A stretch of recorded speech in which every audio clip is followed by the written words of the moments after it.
सर्वांना नमस्कार। मी जयश्री सोनकोडे, प्रादेशिक उपायुक्त, समाज कल्याण विभाग, छत्रपती संभाजीनगर। पेन्शनर डेच्या निमित्ताने सर्वांना मी खूप खूप शुभेच्छा देते।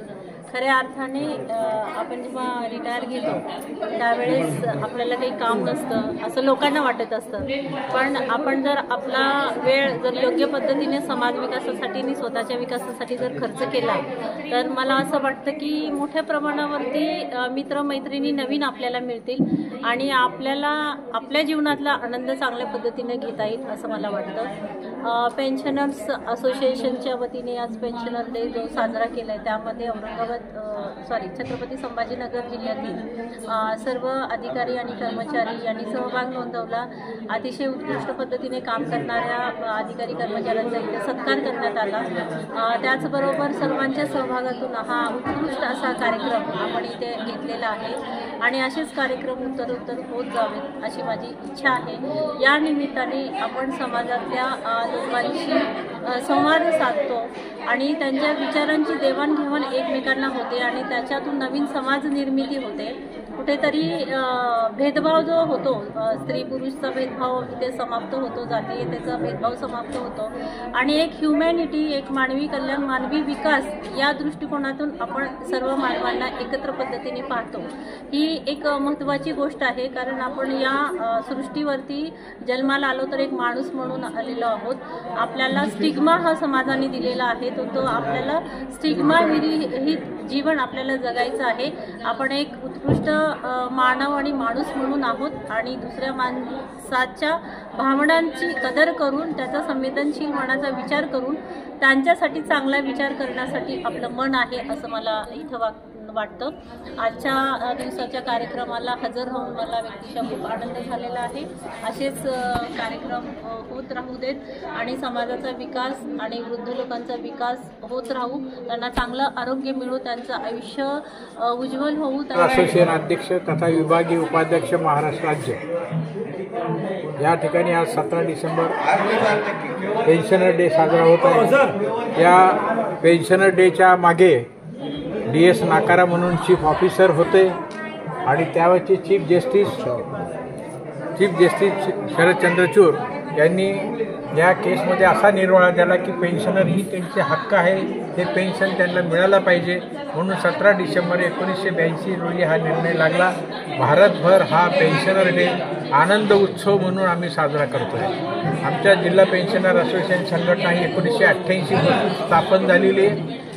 या पेन्शनर या कार्यक्रमामध्ये म्हणजे सभासद या ठिकाणी 11,000 आहे। शिपायापासून तर कलेक्टर, डेप्युटी कलेक्टर, जज सगळे लोक या ठिकाणी पेन्शनरमध्ये आहेत आणि या पेन्शनरमध्ये विविध उपक्रम आम्ही राबवला जातो। जसा पेन्शनर डे आहे, वार्षिक सर्वसाधारण सभा आहे, त्यानंतर 2 ऑक्टोबर मुलांची स्पर्धा आहे। या कार्यक्रमामध्ये उत्साही पेन्शनर आहेत, बरेचसे या ठिकाणी देणग्या देतात। या देणग्या दिल्यानंतरच आम्हाला कार्यक्रम करता येतो। आधीपासूनच लोक 1000, 2000, 500, 1000, 100 असं दिल्यामुळे आम्हाला 1 लाख, 1.25 लाख रुपये खर्च येतो, तो या कार्यक्रमात आमचा निघून जातो आणि परत दरवर्षी पण अशा प्रकारे देणग्या देऊन आम्ही हा कार्यक्रम करतो। शासनाची कुठेही मदत आम्हाला नाही आहे आणि याच्यामध्ये आमची कार्यकारिणी, मी स्वतः अध्यक्ष, कार्याध्यक्ष विलास जाधव, त्याच्यानंतर उपाध्यक्ष PT कुलकर्णी, सहसचिव डॉक्टर देशमुख, सचिव नामदेवराव घुगे, ह्या अशा प्रकारची सगळ्यांची मदत आम्हाला या ठिकाणी मिळते आणि कार्यकारिणीमध्ये 88 पासून आहे की दर 3 वर्षाला लोकशाही पद्धतीने इलेक्शन होतं आणि इलेक्शन झाल्यानंतर या ठिकाणी धर्मादायकतामध्ये हे प्रस्ताव जातो, या पदाला मान्यता मिळते, दरवर्षी याचं ऑडिट होतं। अशी संघटना कुठे नाही। आता बऱ्याचशा संघटना निघतात, त्याच्याकडे 100-50 लोक असतात, त्या ठिकाणी धर्मादायकताकडे नोंद नसते, पण ही आमची 1988 पासून अद्यावत संघटना आहे। याच्यामध्ये सर्व लोक आहेत, शिक्षक आहे, डॉक्टर आहे, इंजिनियर आहे। पेन्शनरांची सध्या काय परिस्थिती आणि त्यांच्या काय मेन आता याच्यामध्ये सध्या परिस्थिती म्हणजे आमचे 80 वर्षाचं मान्यता मिळाली, तिथं 20% DA आम्हाला मिळतो त्या पेन्शनरला, परंतु आमची अशी इच्छा आहे की आता 65 वर्षाला 5%, 70 वर्षाला 10% आणि 75ला 15% ही पण मागणी आमची जवळजवळ होण्यासारखी आहे। त्यानंतर जे आम्हाला कम्युनिटी लीव्ह मिळते, आम्ही विकल्या जाती, त्याचे पैसे आम्हाला मिळतात. ते पैसे 15 वर्ष कटतात. त्याच्यामुळं ते जास्त पैसा आमचा जातो. पण शासनाला आम्ही विनंती केलेली आहे वारंवार की हा पैसा आमचा 15 वर्षात जास्त चालला, कमीत कमी 12 वर्षात व्हावा. तसा निर्णय पंजाब कोर्टानं दिलेला आहे. त्यानंतर गुजरातला दिलं आहे. आमच्या मागण्या झाल्या आहे. बरेच वेळेस मंत्र्याशी बोलणं झालेलं आहे. त्यानं सांगितलं आहे की आता ही नवीन मंत्रिमंडळ येईल त्यावेळेस तुमचा प्रश्न आम्ही मार्गी लावू. तसंच आम्हाला जागेचा प्रश्न होता. आजचं CO साहेबांनी या ठिकाणी सांगितलं आहे की आम्ही नवीन बिल्डिंगमध्ये तुम्हाला बसण्यासाठी जागा देऊ. कारण शासनाचं पत्र आहे विरंगुळा केंद्र प्रत्येक जिल्ह्यामध्ये ह्या ज्येष्ठांसाठी इथं बसण्यासाठी म्हणून विरंगुळा केंद्र द्यावं असं शासनाचं पत्र आहे.